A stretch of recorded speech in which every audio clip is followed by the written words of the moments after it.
Hello, and welcome to another episode of the Bible in 1 year with the preacher's husband. Today, we are in Deuteronomy chapter 8, 9, and 10. That's Deuteronomy chapter 8, 9, and 10. Tomorrow, we're going to be doing Deuteronomy chapter 11, 12, and 13. Just so I don't forget to tell you. We start out in chapter 8, and basically, this is talking about remembering God. Now, the 40-year journey that they start out talking about here in the wilderness was partly a punishment for Israel, as we know. And this was for her unwillingness to occupy the land the first time that God sent them there. But it was also a time for the Lord to humble them and test his people to determine the quality of their character and their commitment to being obedient to him. Now, when we get to verse 6, it says, "So keep the commands of the Lord your God by walking in his ways and fearing him." Now, the walking and the fearing here is what I want to talk about. Walking is kind of a metaphor for pursuing a course in life or a course of life, pursuing something. Walking is basically doing something, pursuing something in life. And then, of course, the fearing suggests a sense of reverence, appreciating the holy and the solemn awesomeness of God, really.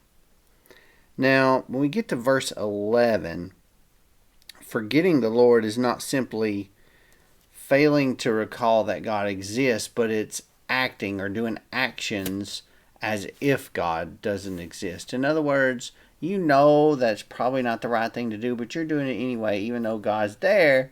You don't really see him, and you're just like, I'm going to do this. Just like God wasn't even there, wasn't watching, even though he is. We get to verses 12. I'm going to read verses 12 through 14 here. It says, "When you eat and are full and build beautiful houses to live in, and your herds and flocks grow large, and your silver and your gold multiply, and everything else you have increases, be careful that your heart doesn't become proud, and you forget the Lord your God, who brought you out of the land of Egypt, out of the place of slavery." Now, when I read this, I think about people who are self-sufficient and how they get so self-sufficient that they don't rely on God at all. They don't rely on anybody else to do anything for them. They just do it all by themselves. And that can be a dangerous thing. That has a tendency to turn people into very prideful people. People who basically just forget about their sinfulness and their sinful nature and the environment of our sinful natures. Next in chapter 9, basically, chapter 9 is a warning against self-righteousness. And chapter 9 starts out with these two words, "Listen, Israel." You remember that from a previous chapter? The Shema. Remember the Shema? Listen, Israel. The Shema. The greatest commandment. Remember that one? Well, this starts out the same way as the greatest commandment started out with. Now, it talks about the nations that are greater and stronger than Israel. And those are the 7 that we talked about in chapter 7, and all of which were essentially Canaanite by that time. Now, the Anakim that they talked about here, they were those giant people that were so feared because they were so powerful that there was even a proverb that arose comparing any situation to that of facing the Anakim. In other words, any difficult situation, they would compare that to facing these big giant people. But later on, we find out that Joshua defeats them anyway in Joshua chapter 11. Now, in verse 4 here of chapter 9, I'm going to read this part to you. This is kind of important. "When the Lord your God drives them out before you, do not say to yourself, 'The Lord brought me in to take possession of this land because of my righteousness.'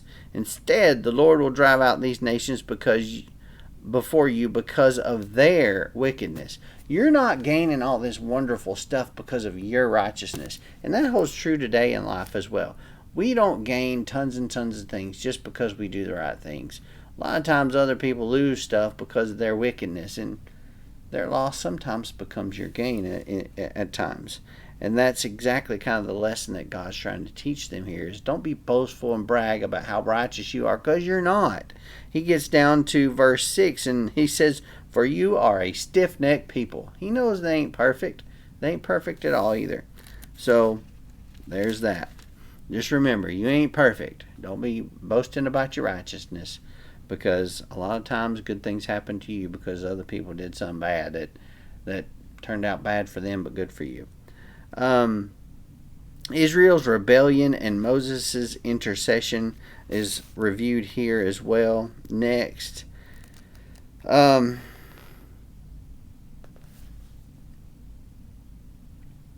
in verses 7 through 9 here, we see about the golden calf again. And then, of course, in verse 10 here, it says, on the day of the assembly, the Lord gave me the 2 stone tablets inscribed by the finger of God. Now, we had talked about this earlier, that the finger of God was not really the finger of God coming down and etching on the stone. It was actually referring to God's direct involvement in creating the inscription on the stones. He didn't necessarily just use his finger to carve on them with, but it was just, it's a metaphor referring to God's involvement. In other words, God was involved in making this happen. And that's an important thing to remember, that God is involved in everything. I'm reminded of Alexander Hamilton, actually. Alexander Hamilton, he lived from 1755 to 1804, and he was a founding father, of course. He was one of America's first constitutional lawyers, and he wrote 51 of the 85 Federalist Papers. Now, after the Constitutional Convention in 1787, Alexander Hamilton said these words.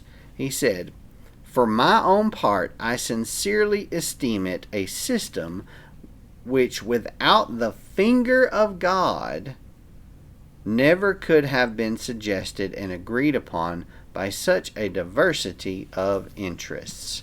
I found that very fascinating because I'm just a history buff. And it just goes to show you that God, he believed that God was heavily involved in all of that at the Constitutional Convention, just like God was involved in the creation of the 10 Commandments here. Now, chapter 10, we get to the covenant renewed, and we talk about that, and then basically what God requires of that covenant. And then we end by those delivered from difficult and oppressive situations should be the first to deal kindly with others in similar circumstances.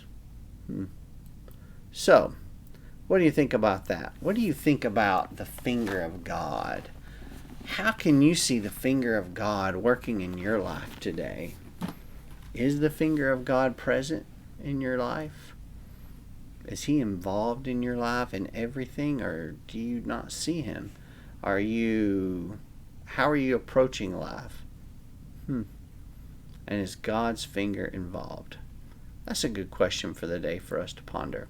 So, that's all for today. Deuteronomy 11, 12, and 13 tomorrow.